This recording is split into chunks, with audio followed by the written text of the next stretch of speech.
Right, next one. That's popsicle. That's popsicle hell, we'll call that. Right, next one. Which one's the next one? Oh, what about your paper round? Right, the paper round one. Paper round, I'd still say it's the best job I've ever had. And he means it! No, I really enjoyed it. It's like, you know, you don't have to work with anyone else, right? So you make your own rules. Just think of that. You know, you sort of You're spreading information to people, vital information. Giving a service, and no one else is around, you know, you can just do what you want and think about stuff whilst you're cycling around on your bike. It's really good. Yeah. So anyway. Imagine the stuff he's thinking about when he's riding around. I can't. Oh, so getting in the head of a salamander. So anyway, I loved it, and even though I only got like 50p a day, right, no matter what the weather was like and stuff, I used to get up at 4:30 and go and do the round. And why'd you get up at 4:30? Because I wanted to watch the Pink Panther at 5:30, so I wanted to get me paper round done. I said, why didn't you watch the Pink Panther? And then he went, oh, I can't sit there thinking I've got my paper round to do. He'll ruin it for him. Yeah, so is it a good job or not? So 4:30 I was up and about, and this morning it was like winter, really bad winter, bad snow, you know, freezing cold, really windy and all that. And my mum said to me before I went to bed, she said, don't be getting up tomorrow, I'll give you the 50p. I said, it's not about the 50p. So, you know, people want the papers and stuff. So, conscientious. So anyway, I went to bed thinking, you know, that's it, I've told her I'm still going, so, you know, whatever. Go to sleep, get up in the morning, and put all my kit on. And I used to have layers of clothing on because it was really cold. I had like a big anorak on with the fur on. I had like waterproof pants, and I got my paper round bag. And I went downstairs to get out and tried to open the door, and it was locked. I thought, oh God, so she'd locked it so I couldn't go out. So I'm searching around the house looking for the keys. She must have hid them somewhere. I thought, oh God, you know, I've got the papers to do. So I thought, how can I get out? So I went upstairs, climbed out of the bathroom window. God. Right, and to try and jump out of the bathroom window onto the porch. But the problem was, I had so much gear on, I was like the Michelin Man. So I could hardly move as it is. Yeah. And I'm trying to get out the window, and I'm like, trying to stretch down like that, get my foot on the porch. And my bag got caught on like the hook of, do you know, like how you have a hook so you can put the window open? Right, yeah, the little arm goes on. My bag had got caught on that. I was holding on to the wall and my foot on the thing, so I couldn't sort of pull it away in case I pulled it away and then fell on my head. Yeah. So I'm stuck there. Dangling. My dad comes back from working nights. Yeah. He thinks I'm a burglar. Gets out his gun. So he's shouting and stuff, going mad and going, Dad, it's me. And he had to give us a hand using a... He's heard that wily trick in Manchester before. He had to help me using a washing prop thing. A big stick. What did he do? Well, he said, just hold on for your dear life, and I'll sort of push the paper bag off the hook. Why didn't he go upstairs and sort it out? It was at that point where I was in the middle, there was nothing you could do, do you know what I mean? It's at that point where you've just got to make a decision. Yeah. And by the time you go upstairs, who knows what might have happened. Sure. Do you know what I mean? You've got to act there and then, don't listen around. Yeah.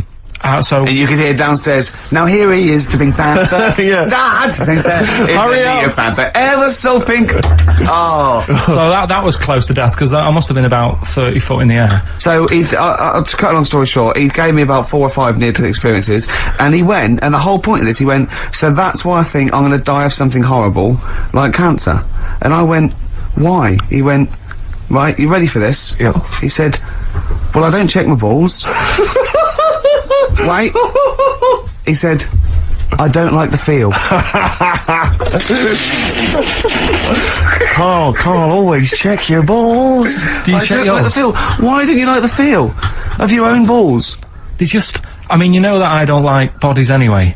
Right. Do you know what I mean? It worries me a bit that you've got all that going on in your body, right, and your skin's keeping it all in place. Stop. We're going down a whole other avenue of discussion. Let's play a track, let's come back to it.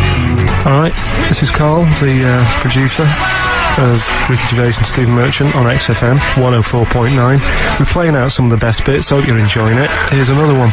His homework was to come up with those stupid lateral thinking problems.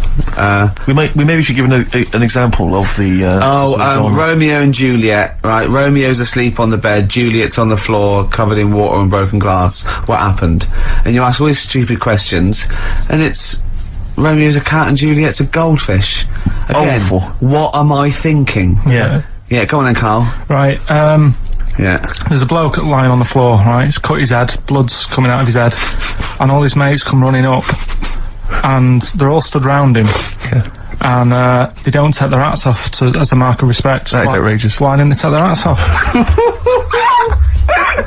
Oh, I'm laughing, but it's probably as good as the real absolutely. ones. A bloke's fallen with his... Yeah. He's lying on the floor. Yeah. He's dead. Yeah. His mates come running up. Like, Wasn't it was it important that his head was cut? I don't know. I mean, Would it have been okay if he'd have been wearing a hat? He wouldn't have been dead if he was wearing a hat.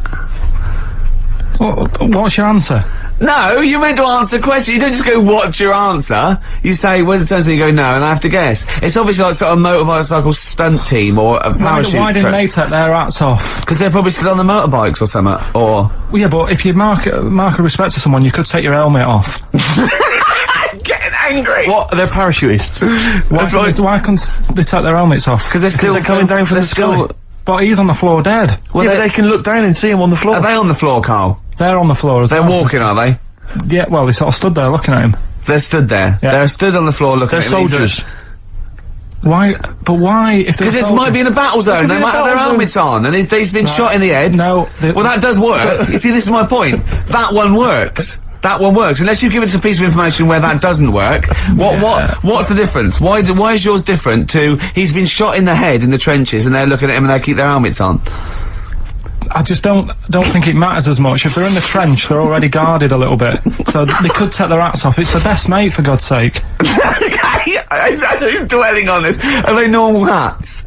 What kind of hats are The they? answer. No! Don't get ratty! What kind of hats are they? Baseball hats? If I told you what sort of hats they are, you'd have the answer. Wow! Okay, I've got to guess what sort of a hat it is then, have I? Right. Is it a trilby? No. Is it a bowler? I know what it is. What? They're spacemen. No. Oh, that's a good That one. one though. works as well. This is my point. I like that one a lot. It works. He's fallen on the moon, and not that the moon happened, it was set Yeah, up, wasn't it, in the fake, studio, yeah. we know that, yeah. Okay, Carl, what's your answer? Builders on a building site. Why is that different to soldiers? Because bricks don't fall in wars. But bullets fly! Right. Let's play a record and we'll come back to it, Carl, while you think about what you've done. Oh, yeah. You've embarrassed Let's play some yourself. classic Suede. Yeah, and this is for David and Kieran, I think, who wanted a bit of Butler. XFM 104.9, I'm Richard Baines with me, Steve Merchant, Karl Pilkington. Steve. Well, we were talking about the news just now, and there was a story I heard in the week. I think it was on the radio, and I don't know all the details. But what I heard was that a number of, I think it was Falkland, maybe Gulf War veterans, were, I think, suing or complaining to the government because they wanted compensation for post-traumatic stress disorder. Now, I don't know all the ins and outs of it, but it seems to me that if you're in the army and you're a soldier, a certain degree of trauma is kind of inevitable. I mean, after all, if you're any good at your job, you are going to see people getting killed. So I don't understand what the ins and outs of it are. I don't know why. Nobody came back and Tony Blair met him and go, alright, well not really, no. Go on, what's the matter? Well, there was people shooting at us and everything, it was all muddy. Well, calm down, don't cry. Well, I will.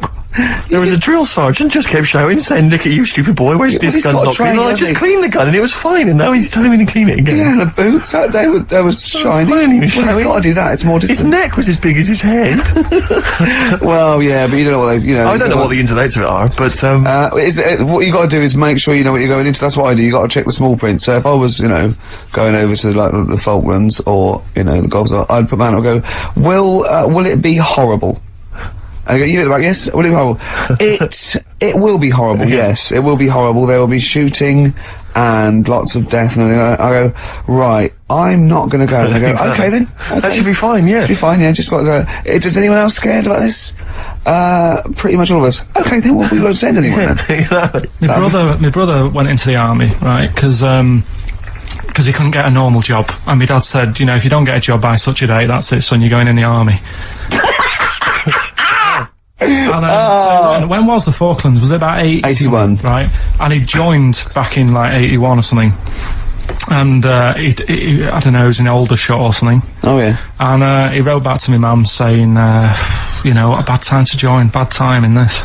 So she wrote What about that? Join, that's so sweet, Carl, isn't it? That's like, dear Dad. Yeah, well done. Don't know if you've noticed. Yeah. I was on the dole, that's for sure. Thank you for joining, a month before the Belgrano. Anyway, go on. My mum called up, spoke to the sergeant, and said, "Can you leave him out of this one? Can you leave him out of this one? What, the Falkland War? He's only just joined," and she called him Chuck, which he got done for. Like, she's one of them, I think it's a northern thing, like saying, "How are you, Chuck?" Yeah. And she called the sergeant Chuck, and the sergeant said to, like, my brother, "Your mum, you know, she's called up and asked if you can not go." Which, of course, you know, I mean, we'll see how it goes. But can you tell What her? do you mean? Why did the sergeant even entertain this? Well, Pilkington, come here. Your mum's been giving me a bit of earache. Now listen, tell her I've told you, but can you call her, because she called me Chuck and everything.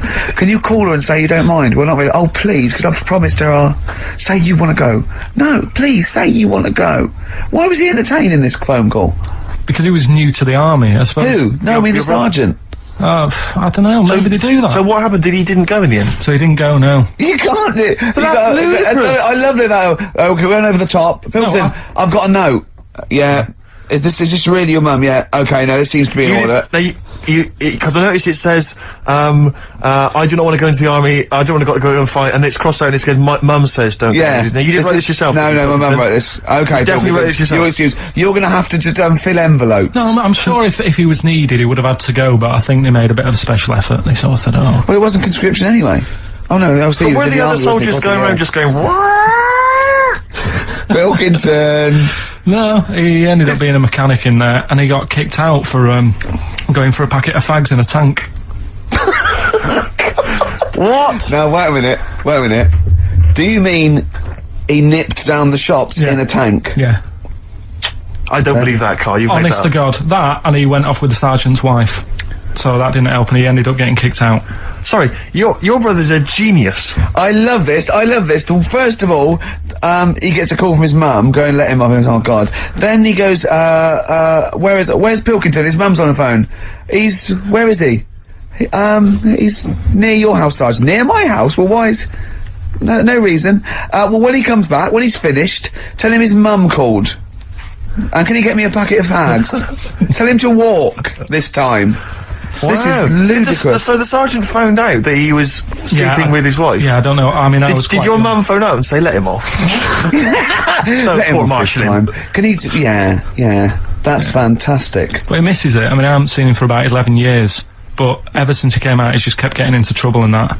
And the army, you know, people slag it off, but I think if you're a certain type of person, it's good for you. It didn't straight him out, did it? No. He was going down the shops in a tank, he was shagging someone behind their back. It's really weird. It's like back then, he was like a proper adult, and he had a house, and he collected crystal with his wife and that. And now, he hasn't got any of that. Has he got the wife? No. Has he got the crystal? Don't think he has. And he hasn't got the house. Seriously, I haven't seen him for about 11 or 12 years. So I haven't even spoken to him. Carl's stories always start off nice and funny, and then they just leave me empty and slightly depressed. I don't know whether to hug him or shoot him, put him out of his misery. Can we take Carl to the... phone in if you think I should take Carl to the vet and have him put down, because it's just too stressful. This is what I'd like to leave you with, a song for the ladies. Darkness on the Edge of Town from the amazing album of the same name, Springsteen. See you next week. Bye.